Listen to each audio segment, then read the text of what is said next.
சூர்யா வீட்டுக்கு ரொம்பவும் சந்தோஷமா வராரு. தாத்தா பாட்டி கிட்ட போய் நடந்த விஷயங்கள் எல்லாத்தையுமே சொல்றாரு. தாத்தா பாட்டி ரொம்ப சந்தோஷப்படுறாங்க. "போதும் மகா இப்படி பார்த்துக்கிறது. நாங்க இத தான்ப்பா எதிர்பார்த்தோம்" அப்படின்னு சொல்லிட்டு ரொம்ப சந்தோஷப்படுறாங்க.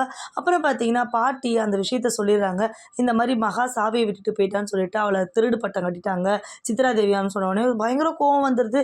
என்ன பண்ணுறது? அவங்களுக்கு என்ன தைரியம் தான் இந்த மாரி சொல்லலாம்? மகாவ பத்தி தெரியாதா அவங்களுக்கு? அவ சுத்தமானவ, நகைக்கும் பணத்துக்கும் ஆசைப்படாதவ. எப்படி அவள திருட்டு பட்டம் கட்டலாம் இவங்க? அப்படின்னு சொல்லிட்டு கோவப்பட்டுட்டு வெளியே வராரு. அந்த டைம்ல அனாமிகாவும் சித்ராதேவியும் பேசிட்டு இருக்கிறாங்க.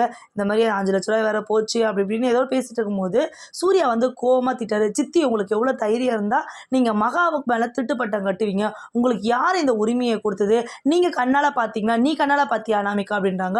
அவங்களால பார்த்தீங்கன்னா சொல்ல முடியல. "இல்ல அக்கா சாவிய விட்டுட்டு போனாங்க. அத நான் பார்த்தேன். ஏதோ எடுத்துட்டு போனாங்க. எடுத்துட்டு போனத நீ பார்த்தியா? அவ என் கூட தான் இன்னைக்கு வந்தா ஃபுல் டேவும். என் கூட தான் இருந்தா. அவ அம்மா வீட்டுக்கு போனான்னு உனக்கு தெரியுமா?" அப்படின்னு சொல்லிட்டு பயங்கரமா திட்டுறாரு.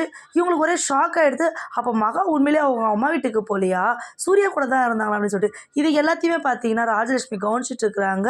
சூர்யா மகாவ மனசு மாரி ஏத்துக்கிட்டானோ அப்படின்னு சொல்லிட்டு நெனச்சிட்டு இருக்கிறாங்க அங்க.